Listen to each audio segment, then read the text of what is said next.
Hello everyone, my name is Himani Bharadwaj. I am fashion designer and freelancer worker also. आज के video में मैं आपके लिए एक टॉपिक लेकर आई हूँ, फैशन डिज़ाइनिंग कोर्स. और इस कोर्स को करने के बाद आप कहाँ कहाँ प्लेस हो सकते हैं, कहाँ कहाँ आप जॉब्स कर सकते हैं, कहाँ कहाँ आप अपना एक क्राइटेरिया बना सकते हैं वर्क प्लेस करने के लिए.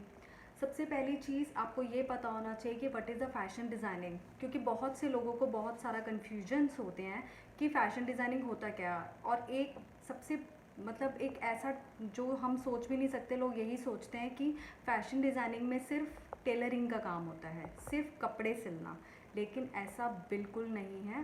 दिन रात का फ़र्क है फ़ैशन डिज़ाइनिंग कोर्स में और आपके ड्रेस डिज़ाइनिंग कोर्स में. ड्रेस डिज़ाइनिंग कोर्स और फैशन डिज़ाइनिंग कोर्स दोनों ही डिफरेंट होते हैं, पर हाँ इनके सब्जेक्ट्स बहुत सिमिलर्स होते हैं. और फैशन डिज़ाइनिंग जो होता है वो बिल्कुल आपका डिफरेंट टॉपिक है, डिफरेंट सब्जेक्ट्स हैं उसके. तो इसको करने के लिए आपको क्या क्या करना चाहिए. सबसे पहले आपकी 12th क्लियर होनी चाहिए. अगर आप उसी के साथ साथ डिग्री कोर्स में एडमिशन लेते हैं तो डिग्री कोर्स जो होते हैं वो 3 इयर्स 2 इयर्स के होते हैं, और डिप्लोमा कोर्स जो होते हैं वो 1 ईयर के होते हैं. तो जैसे कि फ़ैशन डिज़ाइनिंग कोर्स में जो टॉपिक आते हैं, लाइक का सब्जेक्ट्स जो आते हैं, सबसे पहले मैं आपको बताती हूँ उसके अंदर क्या सब्जेक्ट आता है. उसमें सबसे पहला सब्जेक्ट होता है इलस्ट्रेशन, लाइक अ स्केचिंग, जो हम बचपन से ही करना सीखते हैं. स्केचिंग ऐसी कोई चीज़ नहीं है जो हम नहीं कर सकते हैं. हम बचपन से ही पेंसिल से कुछ ना कुछ ड्रॉ करना सीखते हैं. तो वही चीज़ होती है उसमें इलस्ट्रेशंस, जिस पे हम स्केचेस रेडी करते हैं. स्केच रेडी करने के बाद उस पे हम ड्रेस की ड्रेपिंग करते हैं. क्योंकि अगर आप एक डिज़ाइनर बन जाते हैं तो डिज़ाइनर बनने के बाद आपको क्या, आप ऐसे ही तो किसी को डिज़ाइन शो नहीं कर सकते ना ही आप वर्बली बता सकते हैं. तो अगर कोई भी क्लाइंट आपके पास आता है तो आपको उसके लिए एक ड्रेस को डिज़ाइन करके उसको दिखाना होता है. ठीक है, तो उसको ही ड्रॉ करना हम आपको इलस्ट्रेशन के अंदर सिखाते हैं प्रॉपर वे में. उसके अंदर आपके आपके फीचर्स भी आते हैं, आपके एलिमेंट्स डिज़ाइन भी आते हैं. और एलिमेंट डिज़ाइन जो होते हैं वो इसी का एक टॉपिक होता है. एलिमेंट मीन्स कोई भी, जैसे लाइंस हो गई, हमें लाइंस का यूज़ कैसे करना है. एक लाइन पे बेस्ड होती है इलस्ट्रेशन. लाइंस अगर हमें ड्रॉ करनी नहीं आती हैं तो हम कैसे कोई भी डिज़ाइन क्रिएट कर सकते हैं. तो अपने माइंड की पूरी क्रिएटिविटी, पूरी क्रिएशन आप इसके अंदर उतार सकते हैं. आप देख सकते हैं कि अगर हम किसी नॉर्मल से, मैं एक छोटा सा आपको एग्जांपल देती हूँ. अगर आपको एक शर्ट सिलवाना है तो आप शर्ट सिलवाने जाएंगे टेलर के पास. टेलर अपने रिसोर्सेज सिर्फ उतने ही यूज़ करेगा कि उसको सिर्फ एक स्टिचिंग आती है और वो स्टिच करके आपको शर्ट दे देगा. लेकिन एक ड्रेस डिज़ाइनर के पास, एक फैशन डिज़ाइनर के पास अगर आप जाते हैं अपना शर्ट लेकर या अपना कोई भी ड्रेस डिज़ाइन करवाने, तो वो अपना पूरी क्रिएटिविटी उसके अंदर दिखाएगा, अपने सारे रिसोर्सेज यूज़ करेगा, आपको डिफरेंट स्टाइल से करके बताएगा कि आप इसको इस तरीके से कर सकते हैं, आप इसे इस तरीके से वेयर कर सकते हैं. आपके बॉडी शेप को कंप्लीट तरीके से वो देखेगा कि आपके ऊपर क्या जा सकता है, कौन से कलर कॉम्बिनेशंस आपके साथ आपके फेस पे, आपके फेस स्ट्रक्चर पे जाएंगे. तो उसी चीज़ को आपको फैशन डिज़ाइनिंग में सिखाया जाता है. ठीक है, ड्रेस डिज़ाइनर उसको सिर्फ एक स्टिच कर सकता है, बट एक फैशन डिज़ाइनर उसके अंदर प्रॉपर तरीके से क्रिएटिविटी डाल सकता है. उसके बाद एक टॉपिक आता है इलस्ट्रेशन के बाद, फैशन हिस्ट्री. हिस्ट्री लेक का हमारा जो भी फैशन है वो आया कहाँ से. तो ये सब हमारा फैशन जो है यूरोप से, हमारा इंडिया कल्चर, हमारा जितने भी कंट्रीज़ हैं उनका एक कल्चर होता है, उसका एक ट्रेडिशनल ड्रेसेस होती हैं. सबकी एक अपनी एक ट्रेडिशनल ड्रेस है. जैसे हमारे इंडिया की भी एक ट्रेडिशनल ड्रेस है, जापानीज़ की ट्रेडिशनल ड्रेसेस हैं, यूएस की अपनी एक ट्रेडिशनल ड्रेसेस हैं. तो सबका एक जो कपड़े पहनने का तरीका है वो सबका अलग अलग है डिज़ाइन करने का. तो वो ही हमारी फैशन हिस्ट्री होती है, जो हिस्ट्री हमारे पुराने लोग छोड़ कर गए हैं. तो ताकि हम उन हिस्ट्री से पढ़ सकें कि फ़ैशन आया कहाँ से और कैसे हुआ, तो उसके अंदर आपको हिस्ट्री बताया जाएगा. ठीक है, ऐसे ही आपको प्रिंट्स बताए जाएंगे करवाने, कि आप प्रिंट कैसे बना सकते हैं, एक ड्रेस के लिए आप प्रिंट कैसे रेडी कर सकते हैं. तो ये सारे टॉपिक्स इसके अंदर आएंगे. उसके बाद आपका एक टॉपिक आता है एम्ब्रॉयडरी.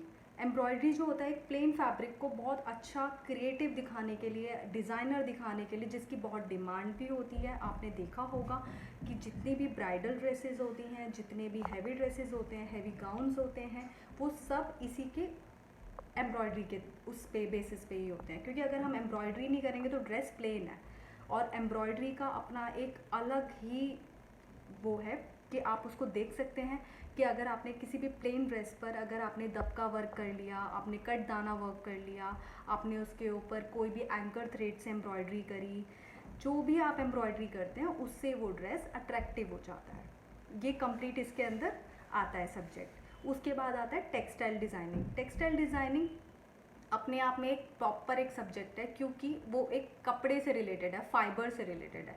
जो फाइबर से रिलेटेड है उसके अंदर टाई एंड डाई आती है, कपड़े के अंदर कैसे हमें कैसे कैसे स्टिचेस देने हैं, कैसे क्या करना है, इस कपड़े को किस कलर का होना चाहिए, इस कपड़े को कैसा होना चाहिए, वो सारा टेक्सचर जो फील होती है फैब्रिक की, एक्चुअल फील, वो हम टेक्सटाइल डिज़ाइनिंग के अंदर ही आपको सिखाते हैं।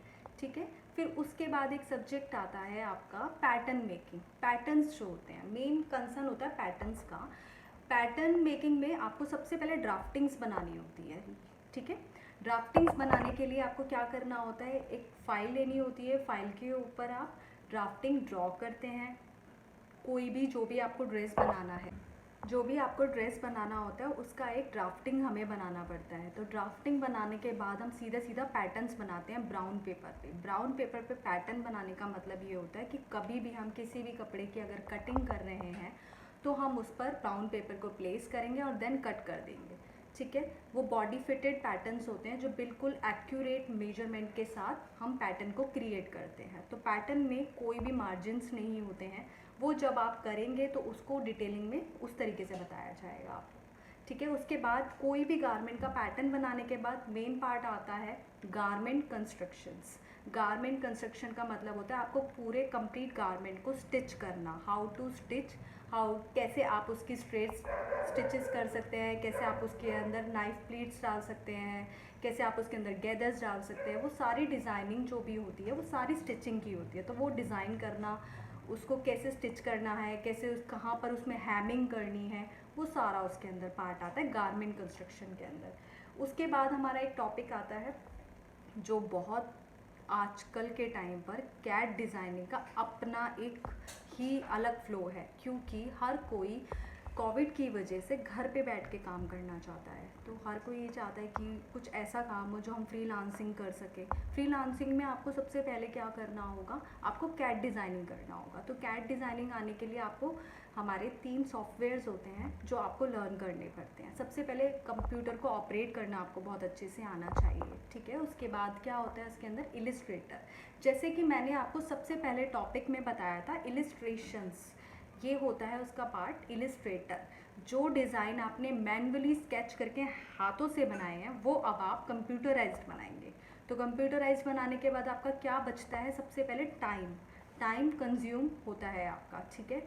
तो किसी भी कंपनी में, किसी भी इंडस्ट्री में अगर आपको फ्रीलांसिंग वर्क करना है तो कैट डिज़ाइनिंग आनी बहुत ज़रूरी है। उसके बाद इलिस्ट्रेटर एक ऐसा सॉफ्टवेयर है जिसमें आप कोई भी एडिटिंग कर सकते हैं, कोई भी डिज़ाइन क्रिएट करके खुद से अपनी माइंड की क्रिएटिविटी लगाकर उसे बना सकते हैं। ठीक है। सेम ऐसे ही कोरल ड्रॉ है।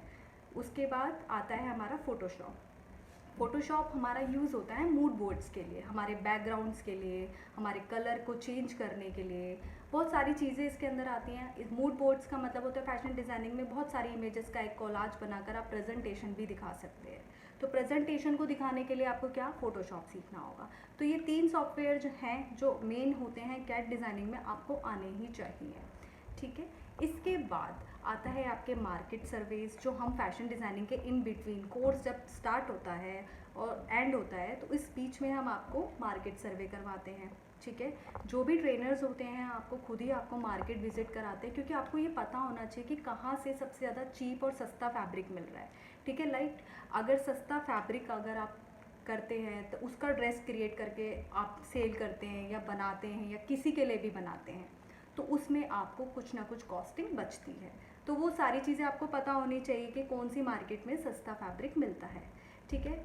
आफ्टर दैट आप एक चीज़ और कर सकते हैं, कि अगर आपको फ्रीलांसिंग वर्क में ही जाना है तो आप अपना बुटीक भी ओपन कर सकते हैं, आप अपने घर से बैठे काम भी कर सकते हैं। फैशन डिज़ाइनिंग में बहुत सारे फील्ड है, बहुत सारा सब्जेक्ट है इसके अंदर, और बहुत अच्छी इंडस्ट्री है ये। ऐसा नहीं है कि आजकल के टाइम पे ये इंडस्ट्री अच्छी नहीं है।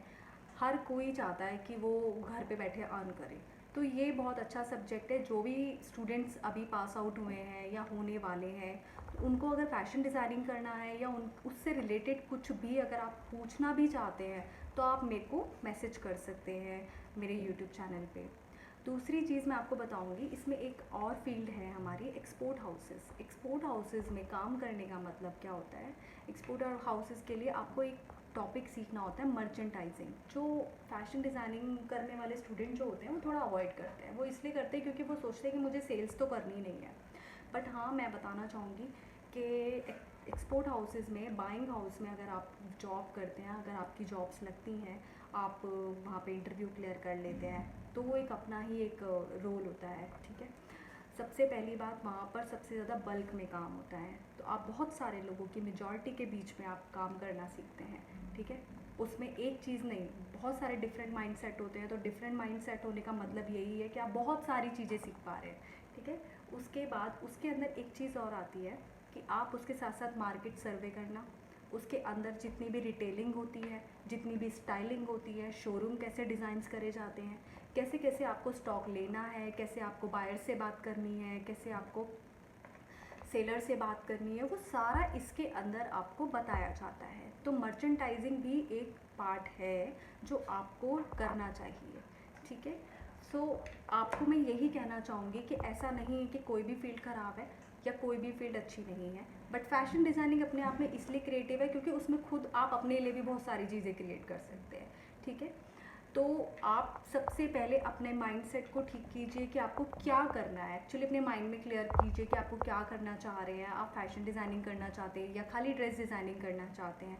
कई गर्ल्स ऐसी होती हैं जिन्हें सिर्फ ड्रेस डिज़ाइनिंग में ही होता है, तो कोई प्रॉब्लम नहीं है, आप ड्रेस डिज़ाइनिंग करके अपना बुटीक ओपन कर सकते हैं, सिंपल एज दैट। और अगर कोई स्टूडेंट है तो वो अब्रॉड शिफ्ट भी हो सकते हैं, क्योंकि बाहर भी इस चीज़ का बहुत अच्छा स्कोप है। इंडियन डिज़ाइनर्स की एक्चुअली आउट ऑफ इंडिया में बहुत डिमांड्स हैं। तो अगर आप अच्छे लेवल पे फैशन डिज़ाइनिंग करते हैं तो उस पर आपको अच्छा ही आउटपुट मिलेगा और आप अच्छा अर्न भी कर पाएंगे, ठीक है।